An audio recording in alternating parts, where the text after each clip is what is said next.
is what we are. What is a man? What is a man? A man. Now, if you look up in the dictionary and you look up for the definition of a man, you're going to see a man is a male person that have male genitals and male this and male that, right, from a biological perspective. And when you ask now, what is a man from the true essence, from an etymological perspective, from that foundational perspective, what is a man? From an etymological, epistemological perspective, what is a man? Listen to what is a man. And I want you all to get this, because when you understand what is a man, then you begin to live life with identity, and there wouldn't be no mix-up in who God is and what you are. And hear what I'm saying? What you are. What you are. You are the very wholeness of all of what makes you a man. What is a man? A man is a male person or female person. So now, according to your gender, put your gender within where it's necessary. A man is a male person. And we're talking about the male person first, because men always precede woman. Without men, you don't have woman, you don't have society, you don't have anything. This crap, what is going on in our country, in our culture, is very destructive, because if you don't understand that without men, and we're talking about the gender-specific men, you can't have anything. Nothing at all. Nothing. Man is necessary.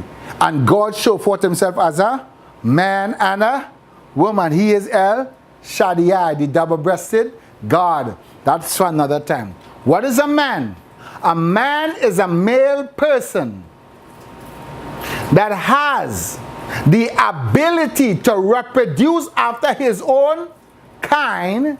You hear the word? Has the ability, not potential ability. So we know a 12-year-old and under is not a man. Or once you don't possess spermatozoa, you're not a man. You are a boy. A boy. So a man is from the age of 12 or 13. 13 is that crossover point.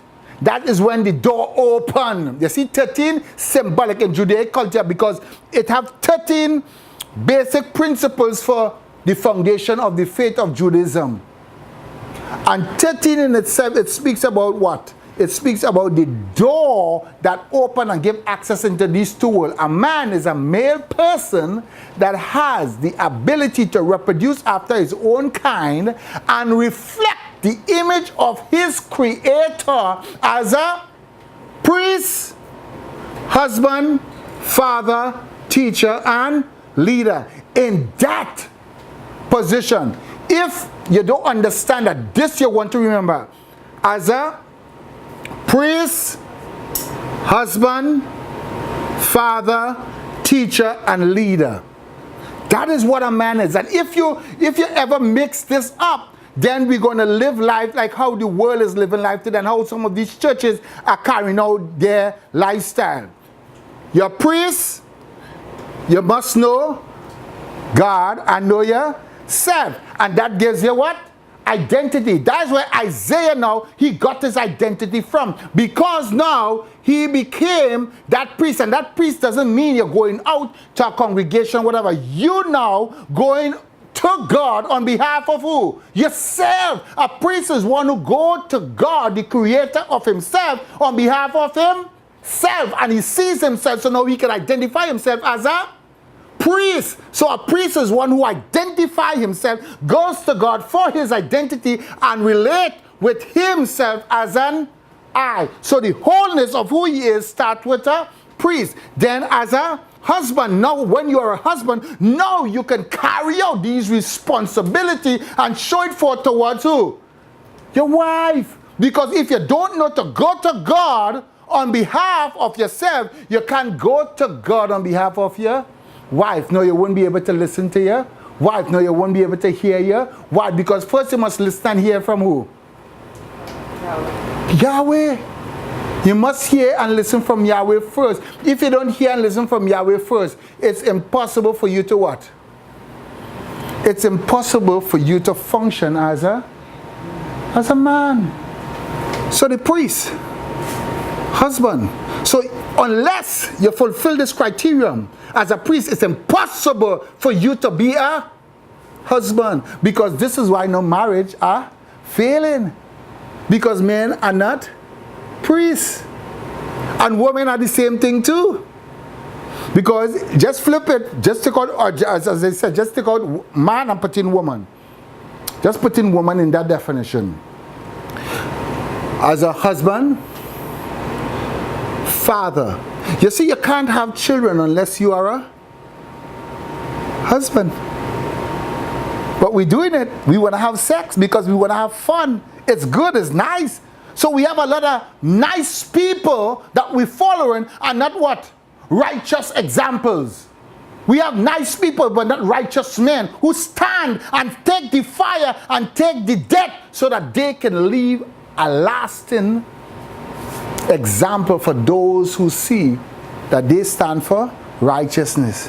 One mustn't give in to what I feel, but it's to what I know. When you know what you are, you will be a priest, you'll be a husband, you'll be a father. Because unless you are a priest and a husband, you can't be a father. It's impossible. Who is going to teach that child? Who is teaching that woman to be a woman? Who is teaching that household to represent Yahweh on earth? Who? And we see Lois, she taught who? Timothy, right? She taught him because the father wasn't there. He wasn't there. So Paul adopted him and said, you are my son. Because women have that proclivity. Because women are also personified. They say, Eshe. You see the ehe at the end of that word? The here at the end of that word? That here is to make sure that we know that women are the one to give birth to all things that come into reality.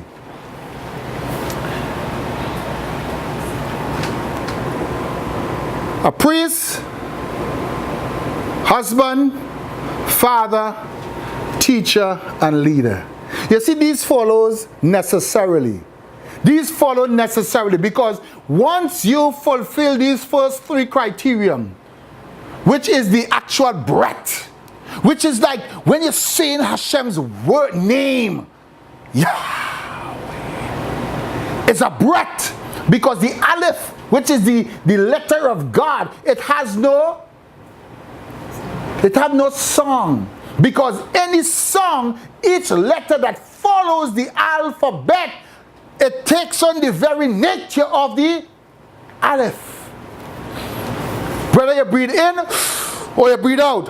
And that's the Hindus. The Hindu in a place of in and out. And right now they're in a out stage. Because when they die, they come back into the one. And that is just from a naturalistic perspective. However, we can use that to tell them about the loveness and the goodness of Hashem. Because he made the natural realm. Man's identity. What is man? Male person that possesses the person, character, nature of God. Okay? A man is a male person that has the ability to reproduce after his own kind and reflect the image of his creator as a priest, husband, father, teacher, and leader. What is a woman? A woman is a female person that has the ability to reproduce after her own kind and reflect the image of her creator as a priest, wife, mother, teacher, and leader. When we understand that, now we can categorize ourselves. What is an I? An I is a person. What is a person? A person is one that possesses a mind, a will, intellect, intelligence, and emotions. That is a person. That is what a person is. That is what we all are. Who we become It's based upon what? It's based upon choice.